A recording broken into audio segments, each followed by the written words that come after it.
Muzika baroke spanjolle mbushi në fundjavë Galerinë e Arteve Digjitale në Korçë, në kuadër të edicionit të 18 të Festivalit Ndërkombëtar të Muzikës Baroke.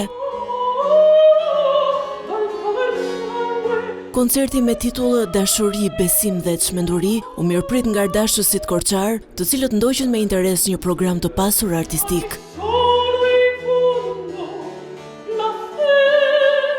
Artistët spanjoll të shoqëruar nga një grup balerinësh dhe një aktor sollën një ndërthurje të muzikës, interpretimit skenik dhe vallëzimit që rikrijoi atmosferën e epokës baroke. La prima volta che siamo qua in Albania. Është hera e parë në Shqipëri, jemi shumë të nderuar që jemi në këtë koncert, ndihemi shumë mirë. Jemi të bindur që muzika jonë do u pëlqej. Programi trajton 3 tema: dashurinë, besimin dhe shpresën. Jetojnë bashkë të trija. Gjithë artistët kanë shkruar për këto 3 tema dhe koncerti trajton dritën te njeriu.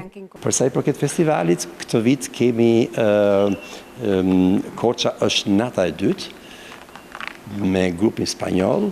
Dhe vijojmë më pas i kemi dedikuar këtë vit festivalin për dancës, që këtu kemi dhe kërcim, bashkuar me muzikën, me muzikën baroke, por dhe këtë vit dedikojmë 35 vjetorin e emigrimit të shqiptarëve në 91-shin. Interpretimet e artistëve u duar trokitën gjatë nga publiku, ndërsa koncerti konfirmoi edhe një herë interesin që Korça vazhdon të ketë për aktivitetet kulturore të këtij niveli.